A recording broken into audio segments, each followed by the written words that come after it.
जय माँ मरी आप सभी को। मई माँ उपासक में आप सबका स्वागत है। आशा करता हूँ माता मेरी कृपा आप सब पर बनी रहे। तो आपने पढ़ तो लिया ही होगा क्या लिखा है ना, कि बाबा भैरव किस शक्ति से पीछे हट जाते हैं। ये ग्रामीण तंत्र में थोड़ा बहुत प्रचलित है। अब इस चीज़ को समझिएगा पहले, किस शक्ति से डरते हैं या पीछे हट जाते हैं। मैंने इतने सारे ऐसे केसेस देखे हैं कि एक है मेरे अच्छे पहचान के हैं वो व्यक्ति। उन्होंने क्या बोला मुझसे, वो थोड़े बहुत अभी नए नए हैं इस चीज़ में, तंत्र विद्या में। और उनने क्या बोला, मैं भी भैरव जी का उपासक हूँ, मेरे पास दरबार लगाता हूँ। एक व्यक्ति आया जिस पे शमशान काली चला दी गई थी और काली के आगे ना भैरव पीछे हट गए भाई। तो भैरव जी नहीं चल पाए। मुझे कोई एक ऐसी शक्ति बता भाई जिसको मैं सिद्ध कर सकूं, जो बहुत अच्छी हो, काली से भी बड़ी हो। वाह। अब इस चीज़ को पहले समझना, ठीक। भैरव पहली बात पीछे नहीं हटते। भैरव को पीछे हटना होता तो बटुक भैरव का रूप नहीं रखते महादेव, पहली चीज़ है ना। भैरव को पीछे हटना होता तो उसको रक्षक नहीं बनाया जाता शक्ति पीठों का। दूसरी चीज़, आप काली मंत्र पढ़ रहे हो, किसी के लिए शत्रु का प्रयोग कर रहे हो, नाश कर रहे हो, फलाना ढिमका कुछ भी कर रहे हो, XYZ, मुझे मतलब नहीं उससे। क्या आप काली मंत्र पढ़ो तो डायरेक्टली काली चली जाएगी? उन्हें टाइम है इतना, उन्हें इतना टाइम है कि वो आपका काम करने के लिए, मारण प्रयोग करने के लिए, चाहे मारने के लिए किसी को चले जाए। और जब वो चली जाएगी मारने, सोचो स्वयं काली जिसकी हुंकार से कई दैत्य मर जाएं, ठीक। तो क्या उससे एक इंसान नहीं मरेगा? वो तो चुटकियों में मार दे। परंतु ये भ्रांतियाँ बना दी गई। बोलते नहीं नहीं मेरी तबीयत ख़राब है, साल डेढ़ साल से मैंने पता करवाया, शमशान काली चला दी किसी ने। भाई वो शमशान काली के मंत्र पढ़ते हो तो काली डायरेक्ट नहीं चलेगी, उसके नीचे, उनके नीचे इतनी सारी शक्तियाँ हैं वो चलेंगी। और वो भी बहुत चुट्ट पुट्ट शक्तियाँ, बहुत छोटी मोटी, जिससे अपना अहित हो जाता है, ठीक। उनको इतना टाइम नहीं है चलने का। और वो भी जब उनका लीगल कोई काम होगा सही ऑथेंटिक वाला, तब वो काम करके ये सारी शक्तियों को भेजेंगी, है ना। ये नहीं कि कुछ भी मंत्र पढ़ रहे हैं और वो चल जा रही है और फिर बोल रहे हैं कि नहीं नहीं भैरव पीछे हट गए क्योंकि काली आ गई। तो ये चीज़ नहीं है कि भैरव पीछे हट गए। भैरव कभी पीछे ही नहीं हटते, पहली बात तो, है ना।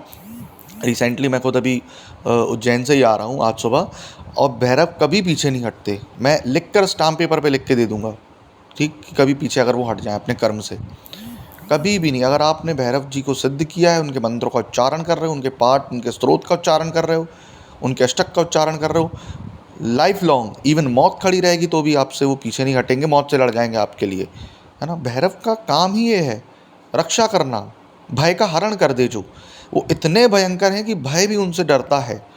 आप बोल रहे हो नहीं वो किसी भी शक्ति से, भाई काली एक परम शक्ति है।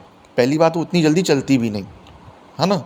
आप जो बोलते हैं ना, लोग बोलते हैं कि मैंने धाम पे गया, गद्दी पे गया, शमशान काली भी है, गुहा काली लगा दी है, दक्षिणा काली भेज दी है ना, महाकाली भेज दी है मेरे पीछे, मरकट की काली भेज दी। अरे मेरे भाई, इतनी जल्दी सिद्ध होने वाली शक्तियाँ नहीं है जो भेज दे।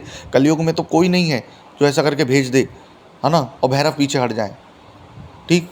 और सबसे बड़ी चीज़, भैरव ही रोक सकते हैं उन सारी शक्तियों को, है ना। जितनी भी ये काली और 10 महाविदाएँ हैं, भैरव ही रोक सकते हैं। पूछो क्यों? आप, क्योंकि ये सबके लाडले हैं, है ना। इनकी आरती में भी आता है माँ काली के लाल, है ना, माँ काली के लाल हैं ये, है ना। भैरव मतलब ये कि एक ऐसा बच्चा घर का, जिनको, घर का नहीं, ये मान लो पूरे यूनिवर्स का एक ऐसा बच्चा है जिन्हें सारी माएँ प्यार करती हैं और सब इतना लाड़ दुलार करती हैं कि उसकी ज़िद पर हर चीज़ उसको ला कर देती हैं। वो है भैरव। इस चीज़ को एक एग्ज़ाम्पल के तौर पर समझिए कि एक ऐसा गज़ब का बच्चा है जो बड़ा नॉटी भी हो, ठीक, नॉटी मतलब शैतानी कर रहे, है ना, जो माँ का प्यारा हो, माँ से बहुत प्रेम करता हो, माँ से इतना प्रेम है कि वो अपने पिता से लड़ जाए, है ना। वही सब है भैरव के गुण। आप इस चीज़ को समझे, गणेश भी एक भैरव है, कृष्ण भी एक भैरव है। आप धर्म की रक्षा कर रहे हो तो आप में भी भैरव तत्व है ना। तो ये चीज़ को समझो पहले कि भैरव कभी पीछे नहीं हटते। जैसा आपने बोला कि वो शमशान काली मेरे ऊपर चला दिया इसलिए भैरव पीछे हट गए, या कोई गंदी चीज़ चला दिया भैरव पीछे। अरे भैया, भैरव मतलब भूतनाथ, आप उनको किसी चीज़ से मतलब नहीं, है ना। मैं रिसेंटली कपाल भैरव मंदिर गया अभी, वहाँ पर मैंने देखा इतनी गंदगी, इतनी गंदगी, हद से बाहर। लोग शराब चढ़ा रहे, वहीं पे रख दे रहे, फेंक दे रहे, मैंने भी शराब चढ़ाई, मैंने पूरे गंदगी को साफ़ किया वहाँ, गांजा इवन चढ़ाया मैंने बाबा को, महादेव को, है ना। और उनके बाद उनको रखा, ठीक। अब इसका मतलब ये नहीं कि गांजा पी रहे हैं तो वो अपन भी पीने लगे, नशे के अधीन नहीं है ना, नशा उनके अधीन है, ठीक। अब दूसरी चीज़ ये कि वहाँ पर इतनी गंदगी पूरे में फैलाया हुआ है, वहाँ पर अभी फीमेल डॉग ने बच्चों को जन्म दिया, लोग उसको मतलब उसकी पूँछ कचर के दर्शन करने जा रहे हैं। ये सब क्या है? देखिए, भैरव हैं वो, उनके पास कुत्तों को रहने दीजिए, है ना। कुत्ते उनके रक्षक हैं, परंतु साफ़ सफाई का वहाँ पर ध्यान रखिए, है ना। आप जा रहे हैं, कुछ भी चढ़ा रहे हैं वहाँ पर, आप उनके कपाल को गंदा कर रहे हैं, ठीक। उनके हेड को गंदा कर रहे हैं, वहाँ पर जो उनका खप्पर रखा रहता है उनको गंदा कर रहे हैं, उसको साफ़ करिए। आप और मैं नहीं करेंगे तो कौन करेगा, है ना। मैंने कल ही के दिन और परसों भी जब गया था वहाँ पर बाकायदा झाड़ू लगाई, ये सब, तो ये सब आप और मेरे को करना होगा। वहाँ पर हम नहीं जानते कि कितनी फैसिलिटीज़ हैं, वहाँ पर सुविधाएं हैं, लेकिन ये सब चीज़ मंदिर में हमको करना होगा। ये नहीं कि आप छोटे हो, मैं भक्त हूँ, बड़ा हूँ, या मेरे पास सिद्धियाँ हैं, मैं जानकार व्यक्ति हूँ तो मैं साफ़ सफाई नहीं कर सकता। हर चीज़ करिए, है ना, हर चीज़ करिए, क्योंकि मैं जानता हूँ, लिटरली मैं बता रहा हूँ, मेरे को व्यूज़ चाहिए रहे ना और सब्सक्राइबर चाहिए रहें तो परी, यक्षिणी, फलाना ढिमका ये सब डालते रहूँ, पर डे डालूँ और गजब गजब साधना डालूँ, लेकिन नहीं, ज्ञान भी तो बांटना है ना, है ना। ज्ञान भी है अपने पास, ये सारी चीज़ें परी यक्षिणी तो करे हैं, लेकिन मतलब नहीं है ये कोई चीज़ का। इसी कारण बीच बीच में बहुत लोग बोलते हैं तब डाल देता हूँ मैं, नहीं तो नहीं। तो ये चीज़ को समझिए, मंदिर जब तक वो भले अब तांत्रिक मंदिर है, तांत्रिक मंदिर है, मंदिर साफ़ रहना बहुत ज़रूरी है ना। तांत्रिक मंदिर है, कैसा मंदिर, ये ज़रूरी नहीं है, मंदिर साफ़ रहना बहुत ज़रूरी है। स्वच्छता का विशेष वहाँ पर ध्यान रखें।